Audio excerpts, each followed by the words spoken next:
విశాఖపట్నం భూముల విషయంలో మాజీ సీఎం జగన్ నిజం నిరూపిస్తే తానే రాజీనామా చేస్తానని సర్వేపల్లి ఎమ్మెల్యే సోమిరెడ్డి చంద్రమోహన్ రెడ్డి జగన్ కి సవాల్ విసిరారు. అనుచరుల అరెస్టులతో జగన్ మతి భ్రమించి మాట్లాడుతున్నారని అంటున్న సోమిరెడ్డితో మా ప్రతినిధి Vasu face to face.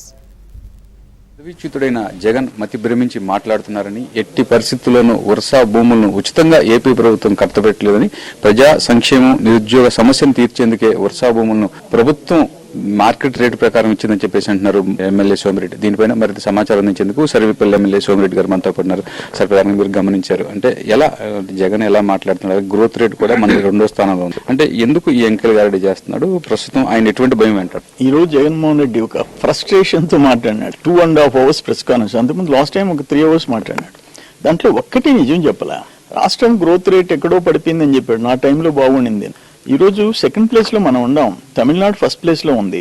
AP 8.21% growth rate తో 2వ స్థానాలు ఉంటే తమిళనాడు 9.69 ప్లేస్ లో దేశంలో మొదటి స్థానం ఉంది. అంటే ఈ 10-11 months లో సాధించిన ప్రగతిది. దాన్ని కూడా తప్పుదో పట్టించి మాట్లాడితే మనం ఏం చేయలేం. మీరు ఇంకోటి అడిగారు, వర్షాకి ఇడ్లీ రేటు వడ రేటు అని మాట్లాడుతున్నాడు, కిండల్ గా ప్రతిసారి మాట్లాడుతున్నాడు. దాన్ని ఆ కంపెనీకి మనం 3.5 acres ఐటీ పార్క్ కి ఎకరా ₹1,00,00,000 ఇచ్చాం.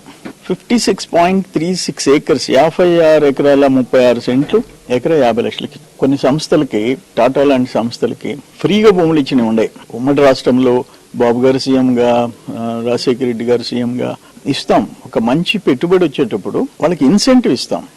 బయట రాష్ట్రాలకు పోయేది ఇక్కడికి తెచ్చుకుంటాం. ఇప్పుడు అంతెందుకు, అమర్ రాజా గానీ, కియా గానీ, ఇప్పుడు కియా బయటకు వెళ్ళిపోతుంది, వాటిని మనం తీసుకొచ్చి ఇక్కడ పెట్టించుకున్నాం. ఈ రోజు ఏమైంది, అమర్ రాజా అనుబంధ సంస్థ వెళ్ళిపోయింది, ప్లస్ కియా వెళ్ళిపోయింది. అనేక పెట్టుబడులు బయట రాష్ట్రాలకు వెళ్ళిపోయినాయి, తమరు పుణ్యం అని చెప్పేసి. అందుకని దాన్ని నువ్వు పదే పదే ఇడ్లీ వడకి ఇచ్చామని చెప్పేసి కిండల్ గా మాట్లాడటం కరెక్ట్ కాదు. అందుకే నేను ఫైనల్ గా ఒక మాట చెప్పా, రూపాయికి ఇచ్చుంటే, నేను చెప్పిన 50 లక్షలకి ఇవ్వకుండా, నేను చెప్పిన 3.5 ఎకరా ₹1,00,00,000 లెక్కన ఇవ్వకుంటే నేను రాజీనామా చేస్తా సర్వేపల్లి ఎమ్మెల్యేగా. తమరు యలహంక నుంచి వచ్చి పులివెందుల ఎమ్మెల్యేగా రాజీనామా చేయండి, ఇంత ప్రజలు తీర్పిస్తారు. ఇది ఊరికి అంత ఒక ముఖ్యమంత్రిగా పనిచేసిన వ్యక్తి ఇంత చీప్ గా దిగజారి మాట్లాడితే వాస్తవాలు మాట్లాడు. ఇప్పుడు మద్యం గురించి మాట్లాడుతున్నారు. మద్యం అసలు ఈ రోజు నేను వైసీపీ కార్యకర్తలను అడుగు, బజార్ లో వాళ్ళకి సెలక్షన్ వాళ్ళది. లాస్ట్ 5 years లో మనుషులు సచ్చారు తమరు చెప్పిన మందే తాగాలని చెప్పి. వీటన్నిటిలో ప్రతి దాంట్లో ఎలక్ట్రిసిటీ ఛార్జెస్ గురించి మాట్లాడు. 7 times తమరు పెంచారు. అప్పుల గురించి మాట్లాడావు, నువ్వే చెప్పావు 3,60,000 కోట్లు. నువ్వు చెప్పింది కరెక్ట్, తమరు చెప్పింది. వడ్డీ అంతా కట్టాలిగా, ఆ వడ్డీ దాదాపు 40,000 కోట్లు కట్టాలిగా సంవత్సరానికి. ఇట్లా తప్పుదోవ పట్టించే పరిస్థితి, మభ్య పెట్టేదాన్ని. నువ్వు చేసిన పాపాలు, తప్పులు, మద్యం కేసు ఉంది, న్యాయస్థానాలు చూసుకుంటాయి. దానికి ఎందుకు తమరికి ఫ్రస్ట్రేషన్? హైకోర్టు నుంచి సుప్రీంకోర్టు దాకా పోతున్నారు, న్యాయస్థానాలు ఉన్నాయి. అక్కడ న్యాయం ఏదో తెలుస్తాయి. ఎవరి టైంలో జరిగింది, అది కూడా చంద్రబాబు నాయుడు టైం అని చెప్పి చెప్తారేమో, నాకు అనుమానంగా ఉంది. ఎవరి టైంలో జరిగింది? మీ నాయన టైంలో జరిగింది. అంటే ఎందుకు మాజీ ముఖ్యమంత్రి జగన్ ఇంత ఫ్రస్ట్రేషన్ గురవుతున్నారు అంటే, వరుసగా పార్టీలో నుంచి చాలా మంది వలసపోవటం, అంటే ప్రతిదానికి కూడా, అంటే చెప్తున్నట్టుగా మద్యం కేసులో కూడా A1 నుంచి ప్రతి ఒక్కరు కూడా పట్టుబట్టడం, వాళ్ళకి కీలకమైన సాక్ష్యాలు జరగటం పోలీసులకు, దీని మూలంగా అతను ఇలా మాట్లాడుతున్నారు. అమ్మా, కోర్టులో ఉంది కాబట్టి నేను మద్యం గురించి, మద్యం కేసు జగన్మోహన్ రెడ్డిని నిద్రపోట్టడంలా, అది జరిగే కీలకమైన ఆధారాలు దొరకటం, and he could not digest. అందుకని ఏదేదో మాట్లాడేస్తున్నాడు. ఏం మాట్లాడుతున్నాడో ఆయనకి అర్థం కావటం. నేను ఒక్క మాట అడుగుతాను ఆయన్ని, తమరు గవర్నమెంట్ లో అసలు ఏ ఒక్క వ్యవస్థ బతికిందా అని అడుగుతున్నాను. ఇరిగేషన్ బతికినిచ్చావా? వ్యవసాయ శాఖ బతికినిచ్చావా?